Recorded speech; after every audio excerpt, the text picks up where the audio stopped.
Hello friends, कैसे हैं आप सब। उम्मीद करती हूँ बढ़िया होंगे, मस्त होंगे, तंदुरुस्त होंगे और अच्छे से पढ़ाई कर रहे होंगे। तो आज ना हम राजस्थान की ज्योग्राफी स्टार्ट करने वाले हैं। तो इसमें हम देखेंगे गोडवाड़ प्रदेश यानी लूनी बेसिन। गोडवाड़ प्रदेश या लूनी बेसिन। गोडवाड़ प्रदेश है ना, वो जो है वो राजस्थान के दक्षिणी पश्चिमी भाग में फैला हुआ है। ये दक्षिणी पश्चिमी भाग है राजस्थान का, ठीक है। ये देखिए कहाँ है, दक्षिण पश्चिमी भाग में है। अगर हम इसका भौगोलिक विस्तार देखें तो पाली, बिलाड़ा, जोधपुर व जालौर जिलों में फैला है।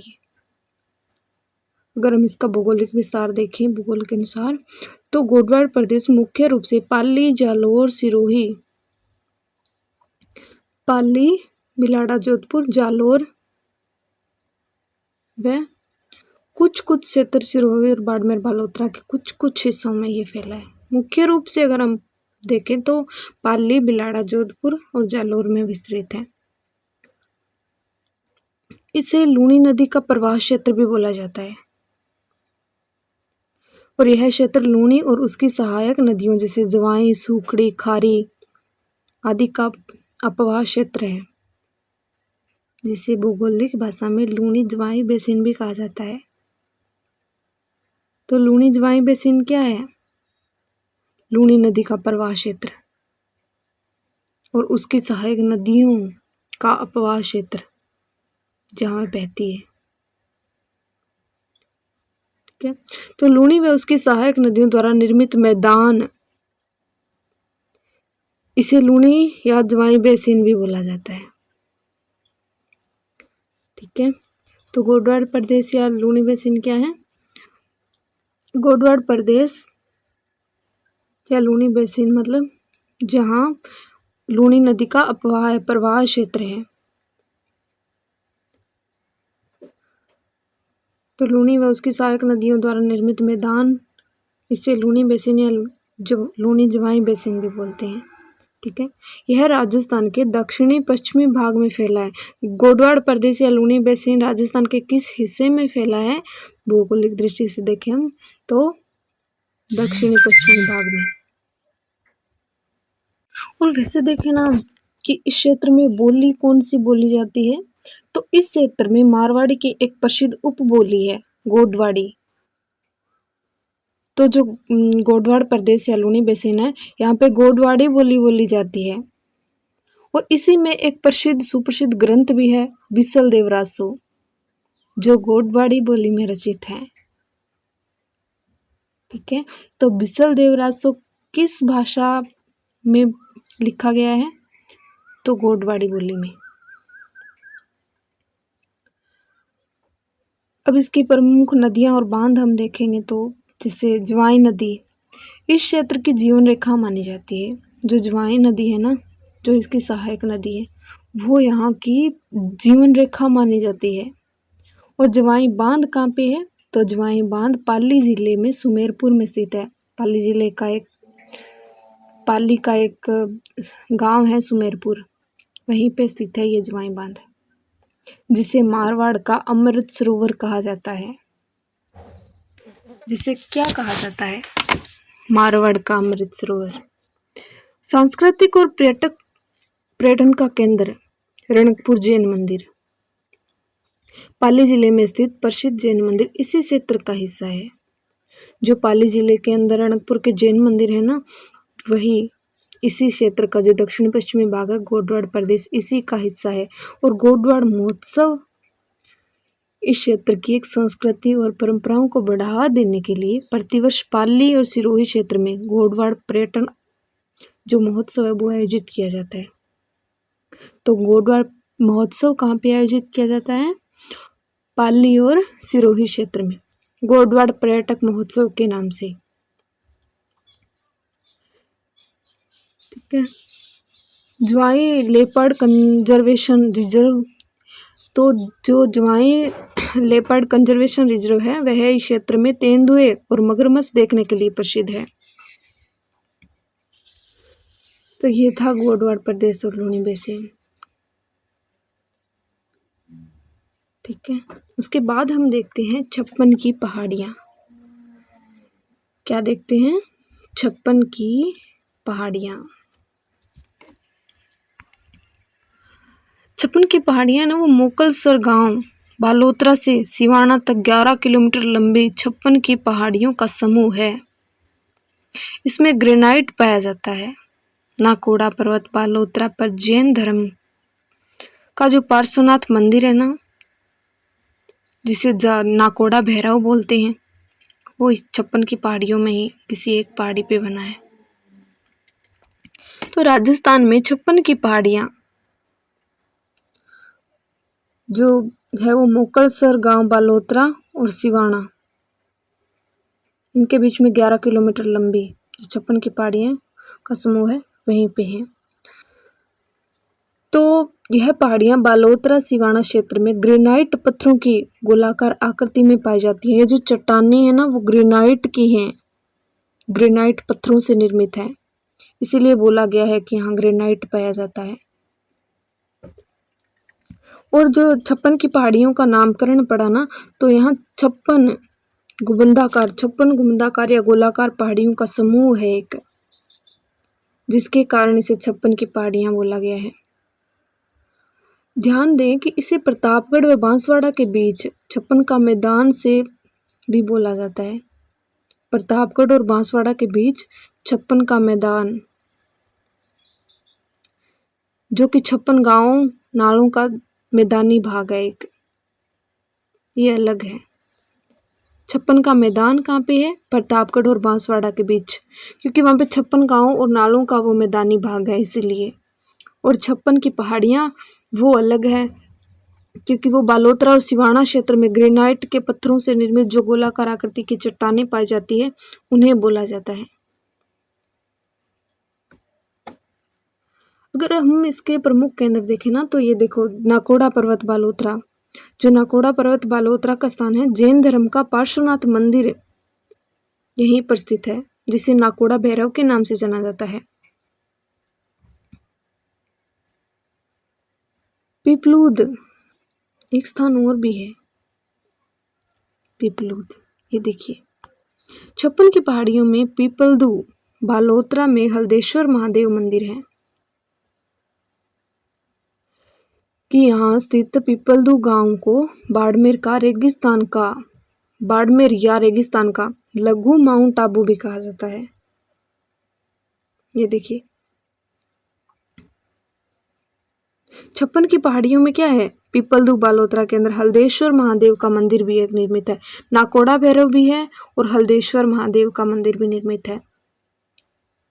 पीपलदू बालोतरा में ना एक रेगिस्तान या माउंट आबू का राजस्थान का लघु माउंट आबू कहते हैं उसे, जो अपनी प्राकृतिक सुंदरता के लिए प्रसिद्ध है। बहुत सुंदर वातावरण है यहाँ का। अगर इसमें हम देखें ना कि सबसे ऊंची चोटी कौन सी है, तो हल्देश्वर पहाड़ी ही है। जो 56 पहाड़ियाँ हैं, इसमें सबसे ऊंची पहाड़ी कौन सी है, सबसे ऊंची चोटी कौन सी है, तो हल्देश्वर पहाड़ी है। ठीक है, तो एक बार फिर से रिवीजन के लिए देखते हैं। 56 की पहाड़ियाँ मोकलसर गांव बालोतरा से सिवाना तक 11 किलोमीटर लंबी 56 पहाड़ियों का एक समूह है ग्रेनाइट चट्टानों का। ठीक है, इसमें ग्रेनाइट, क्योंकि वो चट्टानें ग्रेनाइट की है तो नॉर्मल सी बात है, ग्रेनाइट तो पाया ही जाएगा। नाकोड़ा पर्वत बालोतरा पर जैन धर्म का एक पार्श्वनाथ मंदिर बना हुआ है, पार्श्वनाथ का, जिसे नाकोड़ा भैरव कहते हैं। और 56 की पहाड़ियों में पीपलदू बालोतरा में हल्देश्वर महादेव मंदिर स्थित है। 2 मंदिर हो गए यहाँ पे, नाकोड़ा भैरव और हल्देश्वर महादेव मंदिर। ठीक है, और यहीं पे पीपलदू बालोतरा को रेगिस्तान का माउंट आबू या राजस्थान का लघु माउंट आबू कहते हैं, क्योंकि यहाँ का वातावरण है वो बहुत ही ज़्यादा सुंदर है। उसके बाद हम देखते हैं सेंदड़ा ब्यावर में सर्पाकार चट्टानें मौजूद हैं। जो सेंदड़ा ब्यावर है ना, वहाँ पे सर्पाकार मतलब सर्प के आकार की चट्टानें भी मौजूद हैं। और इतना ही नहीं है, ये सेंदड़ा ब्यावर है ना, इससे भूवैज्ञानिक महत्व भी मिला हुआ है कि GSI यानी भारतीय भूवैज्ञानिक सर्वेक्षण ने सेंदड़ा ग्रेनाइट क्षेत्र को राष्ट्रीय भूवैज्ञानिक स्मारक के रूप में घोषित किया है। सेंदड़ा जो ब्यावर जो ये सर्पाकार चट्टानें यहाँ पे मिलती हैं, जो पानी के बहाव से कटाव के कारण इन्होंने ऐसा रूप ले लिया है। मेंढक का, सर्प का बहुत सारे रूप लिए हैं, ठीक है। और इससे सेंदड़ा ग्रेनाइट क्षेत्र को राष्ट्रीय भूवैज्ञानिक स्मारक के रूप में घोषित किया गया है, ठीक है। सेंदड़ा का युद्ध भी, जैसे गिरी सुमेल का युद्ध हुआ था मालदेव और शेरशाह सूरी के बीच में, ठीक है। तो वो युद्ध है ना 1544 ईस्वी में जितारण सेंदड़ा क्षेत्र में यहीं के आसपास हुआ था, ठीक है। तो ये भी पूछा जा सकता है कि मालदेव और शेरशाह सूरी के बीच में युद्ध हुआ था जो 1544 में, वो कहाँ हुआ था। तो ये जितारण और सेंदड़ा के बीच में ही हुआ था, इस क्षेत्र के आसपास हुआ था गिरी सुमेल का युद्ध, ठीक है। उसके बाद हम देखते हैं मालानी आग्नेय शेल समूह। क्या है? मालानी आग्नेय शेल समूह। तो ये मालानी आग्नेय शेल समूह मुख्यतः जो है वो सिवाना, बालोतरा व जालोर में, कहाँ पे? सिवाना, बालोतरा व जालोर में ग्रेनाइट तथा ज्वालामुखी रायोलाइट्स चट्टानों द्वारा का निर्माण करते हैं। ये पहाड़ियाँ गुंबदाकार व इंसेलबर्ग रेगिस्तानी क्षेत्रों में ढालनुमा पाई जाने वाली खड़ी चट्टानें के रूप में पाई जाती हैं। जो ये पहाड़ियाँ हैं ना, मालानी आग्नेय शेल समूह की पहाड़ियाँ गुंबदाकार व इंसेलबर्ग के रूप में पाई जाती हैं, मतलब रेगिस्तानी क्षेत्रों में ढालनुमा पाई जाने वाली खड़ी चट्टानें हैं। अब देखिए, जो ये क्षेत्र है ना मालानी आग्नेय शेल समूह, यह भारत का सबसे बड़ा और विश्व का एक प्रमुख प्रागैतिहासिक आग्नेय शेल समूह है। यह लगभग 680 से 750 मिलियन वर्ष पुराना माना जाता है। यहाँ पे चट्टानों के कई प्रकार पाए जाते हैं। जालौर और सिवाना में ग्रेनाइट इस समूह में लावा के जमीन के अंदर ठंडे होने से बने हैं। प्रसिद्ध जालौर में ग्रेनाइट और सिवाना की चट्टानें इसमें शामिल है। इन चट्टानों का निर्माण कैसे हुआ? जमीन में जो लावा ठंडा होता है ना, उससे बनती है ये। कहाँ पे पाई जाती है? जालौर के अंदर और सिवाना क्षेत्र में, जिसे जालौर ग्रेनाइट और सिवाना ग्रेनाइट के नाम से जाना जाता है। और जो सेंदड़ा ग्रेनाइट चट्टानें हमने अभी देखी ब्यावर पाली के अंदर, वो भी इसी का भाग है। वो भी आग्नेय गतिविधि से ही उत्पन्न हुई है कि जमीन में लावा ठंडा होता है, उससे ये आग्नेय चट्टानें बनती है, ठीक है। तो मालानी आग्नेय शेल समूह मुख्यतः सिवाना, बालोतरा, जालौर में ग्रेनाइट तथा ज्वालामुखी रायोलाइट्स चट्टानों का निर्माण करते हैं। ये पहाड़ियाँ गुंबदाकार या इंसेलबर्ग के रूप में पाई जाती हैं, यानी कि रेगिस्तानी क्षेत्रों में ढालनुमा पाई जाने वाली खड़ी चट्टानें हैं ये। उसके बाद हम देखते हैं कि इन शेलों के आधार पर जालौर, सांचौर में ग्रेनाइट उद्योग खूब पनपे। कि जो सिवाना और जालौर का क्षेत्र है बालोतरा का, यहाँ पे ग्रेनाइट उद्योग खूब पनपे भाई, ठीक है। आबू पर्वत भी मुख्यतः ग्रेनाइट से बना है। जो लावा जमीन से निकलता है अंदर ठंडा हो जाता है, उससे बनती है ये आग्नेय चट्टानें, ठीक है। इस मतलब विभिन्न रंग, आकृतियाँ बहुत प्रकार की, ऐसा नहीं है कि सिर्फ एक ही रंग की हो सकती है, नहीं, अलग अलग रंग की हो सकती हैं ये। उसके बाद हम देखते हैं बालुका स्तूप। बालुका स्तूप का मतलब क्या है? रेत के टीले, जिन्हें धोरे भी कहते हैं। नॉर्मली हमने तो देखे हैं धोरे, क्योंकि हमारे एरिया में है। बालू का स्तूप का बालू मतलब रेत, स्तूप मतलब टीला, तो रेत के टीले जिन्हें धोरे भी कहते हैं। बालू का स्तूप मुख्य रूप से मरुस्थल में मिट्टी के अपर्दन यानी निक्षेपण से बनते हैं। गतिशील धोरों को जैसलमेर में धरियन कहते हैं। जो धोरे आगे खिसकते रहते हैं, गति करते रहते हैं, उन्हें जैसलमेर के अंदर धरियन कहते हैं। बालू का स्तूप के ना कई प्रकार हैं, जैसे बरकान बालू का स्तूप, अनुदैर्ध्य बालू का स्तूप, अनुप्रस्थ बालू का स्तूप, पैराबोलिक बालू का स्तूप, तारानुमा बालू का स्तूप, सब्र काफिज बालू का स्तूप, सिर्फ बालू का स्तूप, बहुत सारे हैं। ठीक है, तो रेत के टीले जिन्हें धोरे भी कहते हैं। बालू का स्तूप मुख्य रूप से मरुस्थल में मिट्टी के अपर्दन निक्षेपण से बनते हैं। गतिशील धोरों को जैसलमेर में धरियन कहा जाता है। ये देखिए, ये है धोरे, टीले, टिब्बा भी बोलते हैं, टिब्बे। ये क्या है? ये धोरे हैं, टिब्बा। पवन की गति के अनुसार कि जिस साइड में पवन चल रही है, पवन की जो हवा की दिशा है, उसी दिशा में बनना अनुदैर्ध्य या पवनानुवर्ती बालू का स्तूप। अनुदैर्ध्य या पवनानुवर्ती बालू का स्तूप।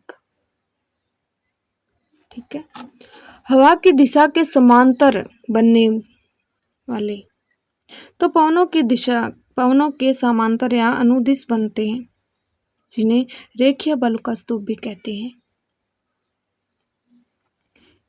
हवा के समानांतर चलते हैं, लंबे रेतीले टीले। ठीक है, ये देखिए, ये इधर की साइड में हवा चल रही है,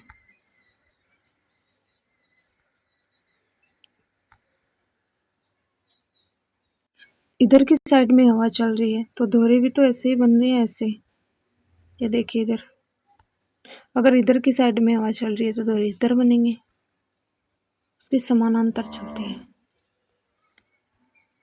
ठीक है,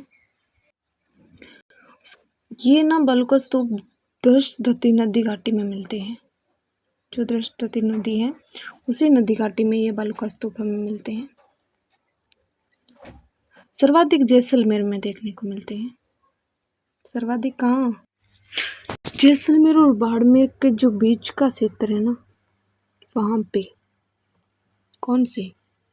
अनुदैर्ध्य बालू का स्तूप, जो हवा की दिशा के समानांतर बनते हैं। ठीक है, और कुछ हिस्सा जो है वो जोधपुर के पश्चिमी भाग का भी आता है, थोड़ा थोड़ा एरिया आता है, 1-2 गांव। उसके बाद आता है अनुप्रस्थ बालू का स्तूप। ये अनुप्रस्थ बालू का स्तूप का उदाहरण है। ये पवन की दिशा के समकोण पर बनते हैं, यानी पवनों की दिशा के समकोण लंबवत बनने वाला बालू का स्तूप अनुप्रस्थ बालू का स्तूप है।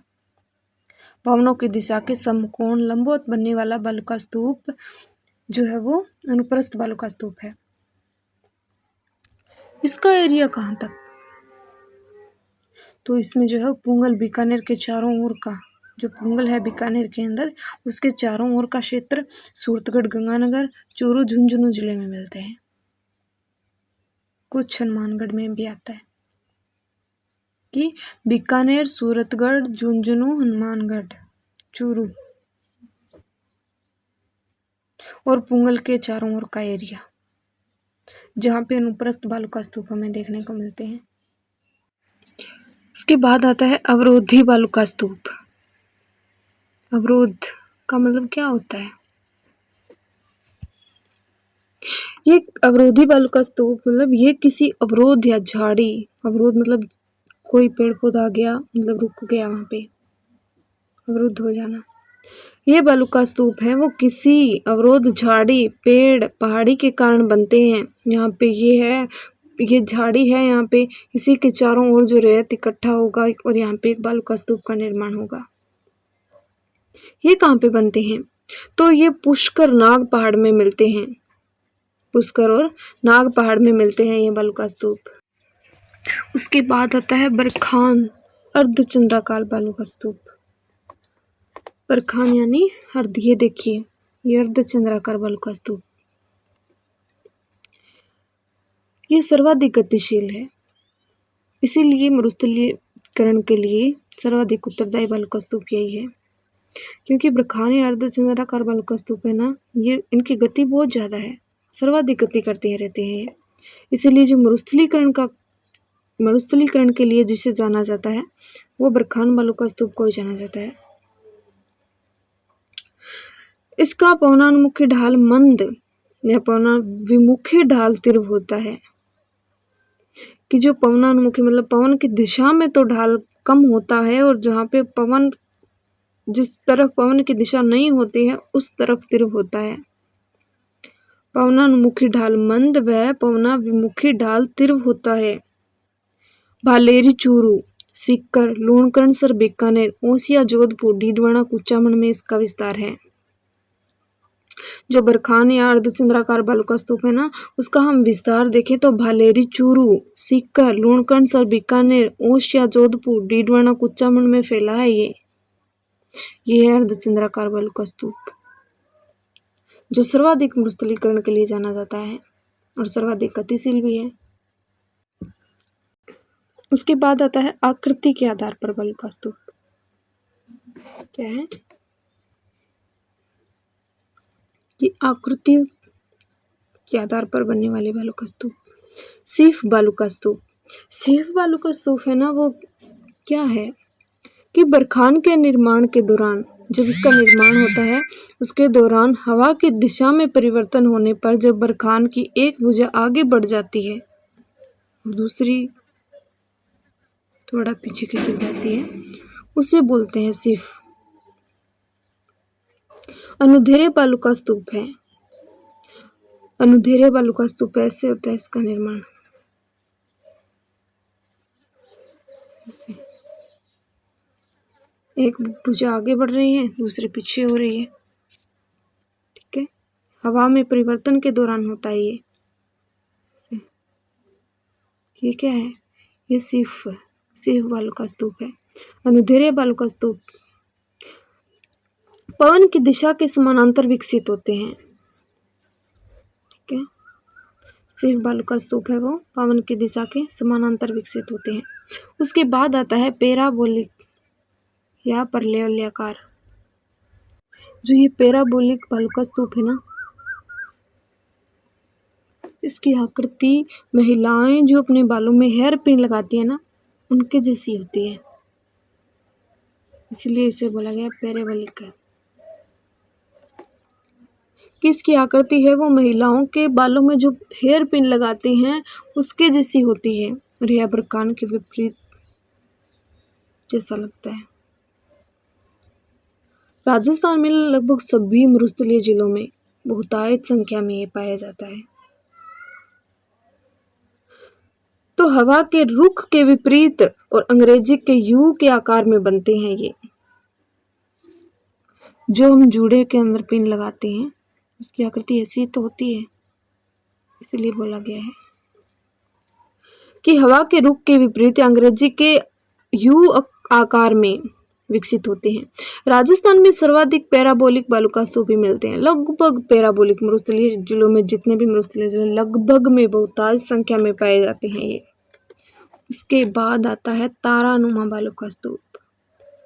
हवा अपनी दिशा बार बार बदलती रहती है और इनका निर्माण होता है कि विभिन्न दिशाओं में बहने वाली हवाओं के कारण, मतलब बहुत सारी दिशा में जब हवा बहती है, अपनी हवा परिवर्तित करती है, अपनी दिशा परिवर्तित करती है, इसकी आकृति मतलब जिसके कारण स्टार की जैसी आकृति बनती है। जब ऐसे हवा ऐसे बनेगी ऐसे तो ऐसे स्टार की आकृति बन रही है ना, कभी इधर जाएगी कभी इधर जाएगी कभी इधर जाएगी कभी इधर जाएगी, ऐसा लगेगा तारानुमा आकृति बन रही है। तारानुमा आकृति जो तारा बालू का स्तूप है, हवा की दिशा बार बार बदलती रहती है, अभी तो मैंने बताया। और इसका क्षेत्र देखते हैं हम तो मोहनगढ़, पोकरण, जैसलमेर, मोहनगढ़, पोकरण, जैसलमेर व सूरतगढ़, गंगानगर में मिलते हैं ये। मोहनगढ़, पोकरण, जैसलमेर व सूरतगढ़, गंगानगर क्षेत्र में फैले हैं ये जो तारानुमा बालू का स्तूप है वो। उसके बाद हम देखते हैं सबकाफिज बालू का स्तूप। सबकाफिज बालू का स्तूप है ना, मरुस्थल में छोटी छोटी पहाड़ियों के पास बनते हैं। जैसे ये छोटी सी झाड़ी है, पहाड़ी है, झाड़ियाँ हैं, इसके आसपास में ये देखो, ये है सबकाफिज बालू का स्तूप। कि छोटी छोटी झाड़ियों या वनस्पतियों के सहारे बनने वाले छोटे बालू का स्तूप सबकाफिज कहलाते हैं।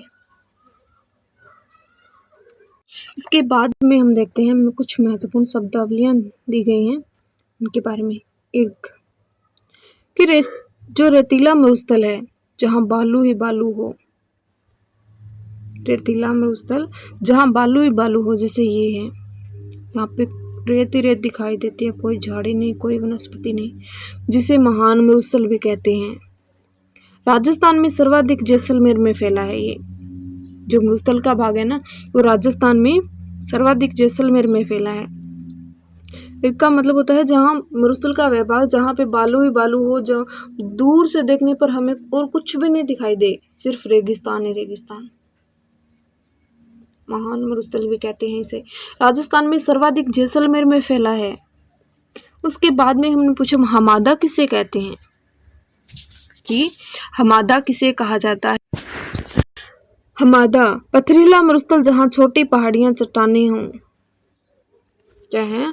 पथरीला मरुस्थल जहाँ छोटी पहाड़ियां व चट्टानें भी हों, जिसे हमादा कहते हैं। ये देखिए यहाँ पे हमें छोटे छोटे पत्थर के टुकड़े भी दिख रहे हैं, चट्टानी टुकड़े, और छोटी छोटी पहाड़ियां भी दिख रही हैं साथ में से, इसे बोलते हैं हमादा। और ये हमादा का क्षेत्र है ना, वो पोकरण, फलोदी, बालोतरा के क्षेत्र में फैला हुआ है। यह बालू का स्तूप मुक्त प्रदेश है, यहाँ पे बालू नहीं मिलती, छोटी छोटी पहाड़ियां मिलती हैं, चट्टानें मिलती हैं, लेकिन बालू नहीं मिलती, इसलिए इसे बोला गया बालू मुक्त प्रदेश। तो हमादा किसे कहते हैं? मरुस्थलीय प्रदेश जहाँ छोटी छोटी पहाड़ियां व चट्टानें हों। और ये क्षेत्र कहाँ, हमादा का क्षेत्र कहाँ फैला हुआ है? तो पोकरण, फलोदी व बालोतरा के मध्य, और इसे बालू का मुक्त प्रदेश भी कहते हैं। उसके बाद हम देखते हैं रेंग। रेंग का मतलब है कि मिश्रित मरुस्थल, जहाँ पे रेत भी है और कंकड़ पत्थर भी मिलते हैं, बालू रेत भी है और कंकड़ पत्थर भी है, इसलिए इसे बोला है जो मिश्रित मरुस्थल है उसे बोला है रेंग। उसके बाद में आता है पलाया। पलाया क्या है? खारे पानी की बड़ी झीलें, खारे पानी की जो बड़ी बड़ी झीलें हैं उन्हें बोलते हैं पलाया। थार के मरुस्थल में पानी भरने से भूमि की लवणता के कारण इसका जल खारा हो जाता है।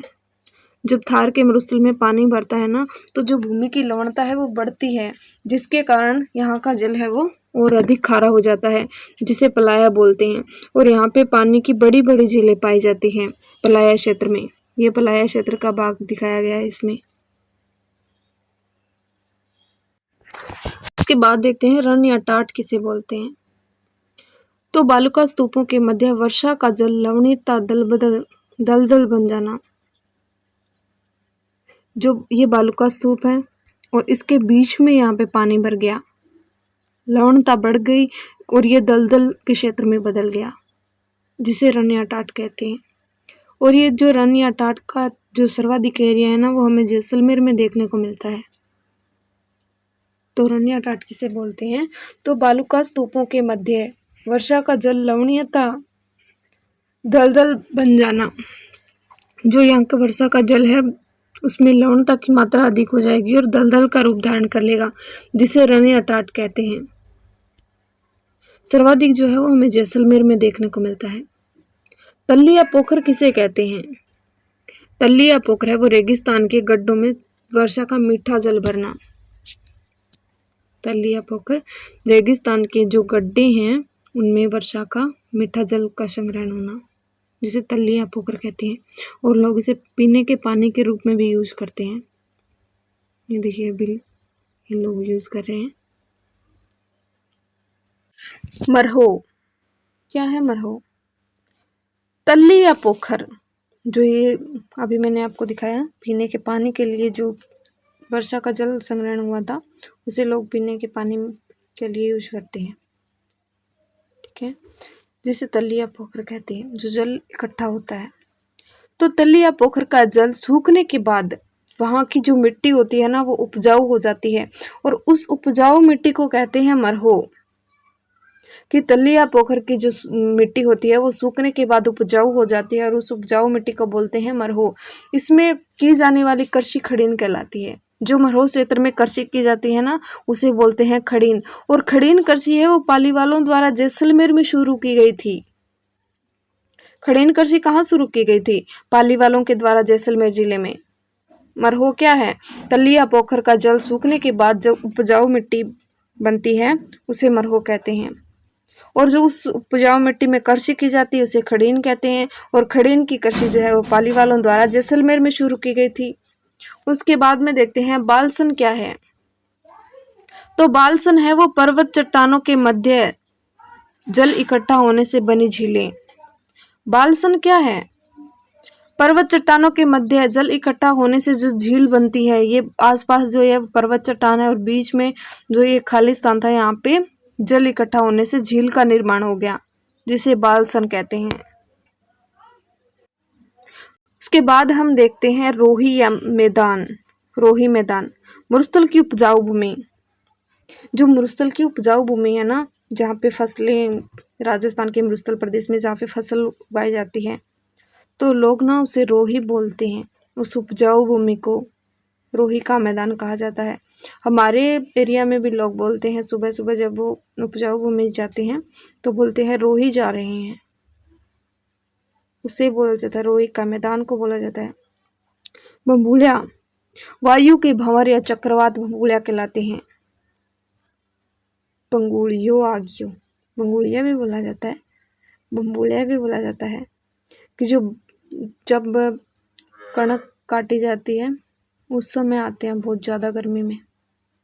मिट्टी, धूल, जो कचरा सब वैसे उड़ा के, ये देखिए ये लोग खेतों में काम कर रहे हैं, फसलों की कटाई कर रहे हैं, और ये देखिए आ रहे हैं मिट्टी के चक्रवात बड़े बड़े वायु के। थड़ी किसे कहते हैं? जो यहाँ पे है बीकानेर, यहाँ पे है गंगानगर, यहाँ पे हनुमानगढ़ है, यहाँ की साइड में चूरू है। ठीक है, यहाँ की साइड में लूणी का जो मैदान जो हमने अभी देखा, तो लूणी के मैदान का उत्तर का भाग, उत्तर पूर्व का भाग। ठीक है, बीकानेर, गंगानगर, चूरू का ऊंचा भाग जो लूणी के उत्तर में पड़ता है, जिसे थड़ी कहते हैं। ठीक है, और तली तो मरुस्थल के दक्षिणी पश्चिमी में स्थित नीचे का भाग। यहाँ की साइड में क्या है?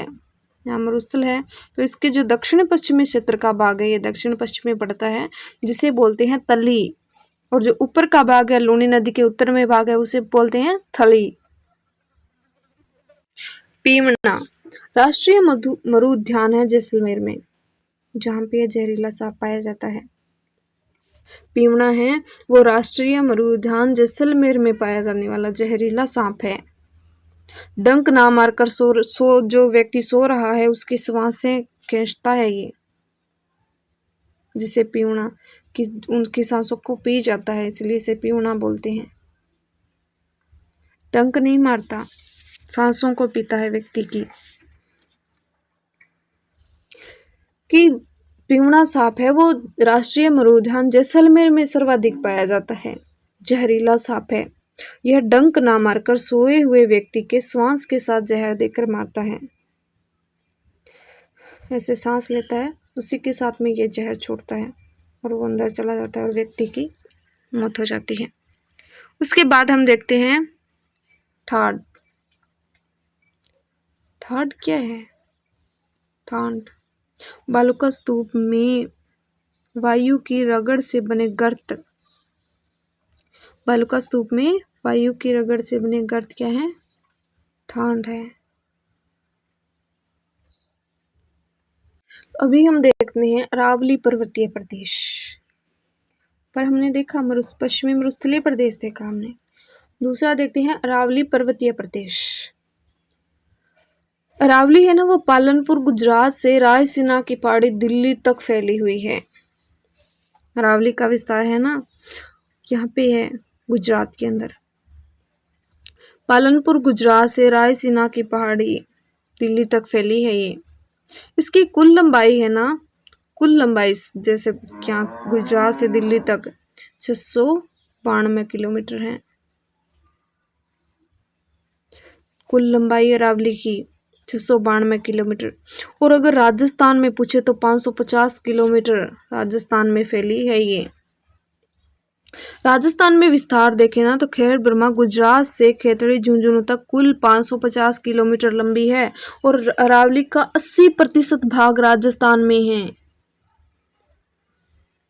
अरावली की शुरुआत जो अरावली का क्षेत्र है, टोटल अरावली का पूछे तो पालनपुर गुजरात से रायसीना की पहाड़ी दिल्ली तक 662 किलोमीटर लंबी है। और अगर पूछे कि राजस्थान में विस्तार कितना है तो खैर ब्रह्मा गुजरात के पॉइंट से लेके खेतड़ी झुंझुनू कुल इसका लंबाई पूछे राजस्थान के अंदर तो 550 किलोमीटर लंबी है। और अरावली के टोटल जो भाग 100% भाग में से 80% भाग राजस्थान में फैला है और 20% भाग है वो बाकी राज्यों में जैसे गुजरात और दिल्ली में।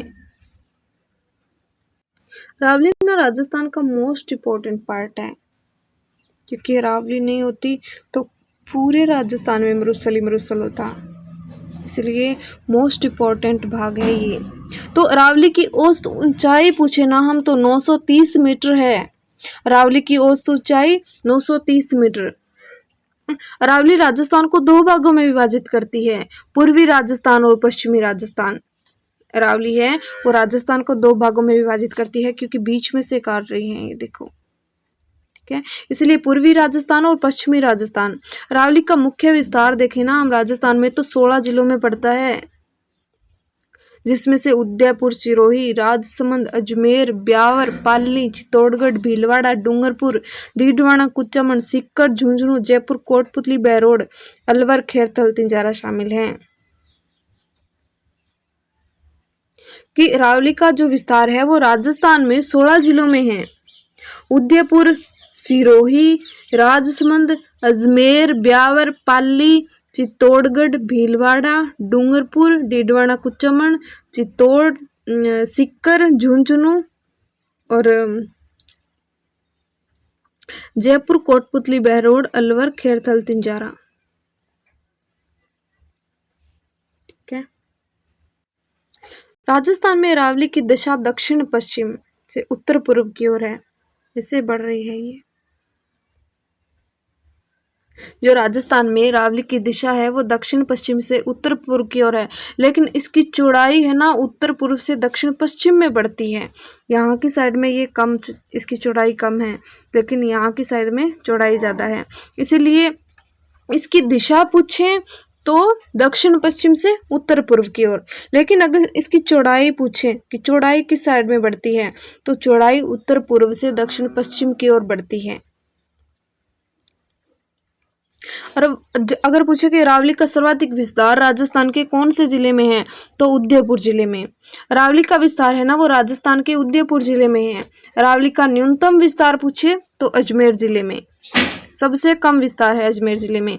अरावली का सबसे ऊंचा पॉइंट कौन सा है? गुरु शिखर, जो सिरोही में पड़ता है। यहाँ पे ये सबसे ऊंचा पॉइंट जो गुरु शिखर सिरोही के अंदर है। अगर पूछे कि निम्नतम सबसे छोटा पॉइंट कौन सा है तो वो है अजमेर में पुष्कर घाटी। यहाँ पे है अजमेर जो पुष्कर घाटी है वहीं पे है सबसे छोटा यानी निम्नतम पॉइंट। और सबसे ऊंचा पॉइंट तो गुरु शिखर सिरोही के अंदर। अरावली का सर्वाधिक विस्तार उदयपुर में है और सबसे कम विस्तार अजमेर में है।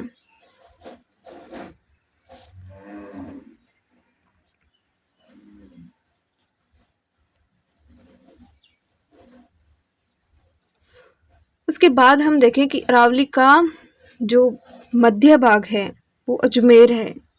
ये देखिए, अरावली का मध्य भाग अजमेर है। अरावली की सर्वाधिक ऊंचाई पूछें तो सिरोही में है और न्यूनतम ऊंचाई पूछें तो जयपुर में है।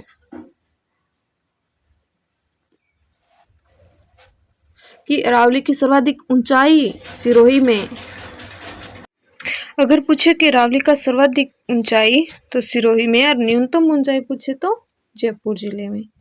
सर्वाधिक ऊंचाई सिरोही जिले में। अरावली में सर्वाधिक वर्षा दक्षिणी भाग में होती है। जो अरावली है उसके अंदर सर्वाधिक वर्षा किस भाग में होती है, तो अरावली के दक्षिणी भाग में सर्वाधिक वर्षा होती है। विष्णु पुराण अरावली के उपनाम कौन कौन से हैं, तो विष्णु पुराण में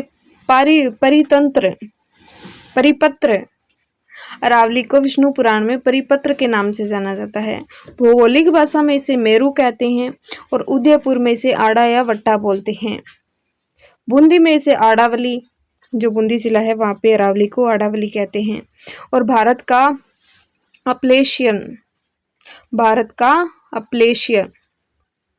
अरावली की तुलना अमेरिका के अपलेशियन पर्वत से की जाती है, इसीलिए इसे बोला जाता है भारत का अपलेशियन, क्योंकि जो अरावली की तुलना है वो अमेरिका के अपलेशियन पर्वत से की जाती है। उत्पत्ति, तो अरावली की उत्पत्ति है वो प्री कैम्ब्रियन युग से मानी जाती है। कि अरावली की उत्पत्ति है वो प्री कैम्ब्रियन युग से हुई थी। अरावली की उत्पत्ति प्री कैम्ब्रियन युग से। अरावली का निर्माण तब हुआ जब भारतीय प्लेट और यूरेशियन प्लेट समुद्र के से अलग हुई थी। जो अरावली है इसका निर्माण तब हुआ जब भारतीय प्लेट और यूरेशियन प्लेट समुद्र से अलग हो गई थी, तब अरावली की उत्पत्ति हुई थी। राजस्थान की प्री कैम्ब्रियन चट्टानों का वर्णन M.A. हेरान, अलेक्जेंडर मैकमिलन हेरान ने किया था। M.A. हेरान मतलब अलेक्जेंडर मैकमिलन हेरान। अरावली का जो अरावली विश्व की प्राचीनतम वलित व अवशिष्ट पर्वतमाला है। अरावली है ना वो विश्व की प्राचीनतम वलित व अवशिष्ट पर्वतमाला है। अरावली पे मोड़दार पर्वत हैं। अरावली वर्तमान का उद्गम अरब सागर के मिनिकॉय द्वीप लक्षद्वीप से माना जाता है, जो अरब सागर के अंदर है। कि अरावली पर्वतमाला का उद्गम अरब सागर के मिनिकॉय द्वीप लक्षद्वीप से माना जाता है। अरावली पर्वत की मूल जड़ है वो अरब सागर से शुरू होती है, यही तो है अरब सागर मिनिकॉय द्वीप। तो अरावली की जो जड़ें हैं वो अरब सागर में हैं, इसीलिए अरब सागर को अरावली का पिता बोला जाता है। कि शुरुआत कहाँ से हुई, अरब सागर से, अरब सागर के मिनिकॉय द्वीप से। अरावली की मुख्य विशेषता क्या है, तो इसका दक्षिणी भाग ग्रेनाइट चट्टानों से बना है। अरावली का जो दक्षिणी भाग है ना वो ग्रेनाइट चट्टानों से बना है। यह मरुस्थल के पूर्व में विस्तार को रोकती है, क्योंकि अगर अरावली नहीं होती तो यह मरुस्थल पूरे राजस्थान में फैल जाता, इसलिए मरुस्थल के जो पूर्व में विस्तार हो रहा है उसे रोकती है अरावली। सर्वाधिक नदियों का उद्गम, सर्वाधिक सघन वनस्पति खनिजों की बहुतायत अरावली में ही पाई जाती है। अरावली के अंदर सबसे ज़्यादा नदियां हैं, यहाँ से नदियों का उद्गम होता है और सर्वाधिक वनस्पति पाई जाती है। खनिजों की बहुतायत भी है, अरावली में बहुत प्रकार के खनिज भी हमें मिलते हैं। अरावली के पूर्वी ढालों पर वनस्पति अधिक सघन है। जो अरावली का पूर्व की ओर ढाल है वहाँ पे वनस्पति बहुत अधिक पाई जाती है। अरावली को भारत की महान जल विभाजक रेखा भी माना जाता है। यह अरब सागर व बंगाल की खाड़ी की नदियों को अलग करती है। कुछ नदियां हैं वो अरब सागर में चली जाती है और कुछ बंगाल की खाड़ी में चली जाती हैं। अरावली थार के रेगिस्तान को चंबल की घाटी से अलग करती हैं। अरावली है वो थार के जो रेगिस्तान को चंबल की घाटी है उससे अलग करती हैं।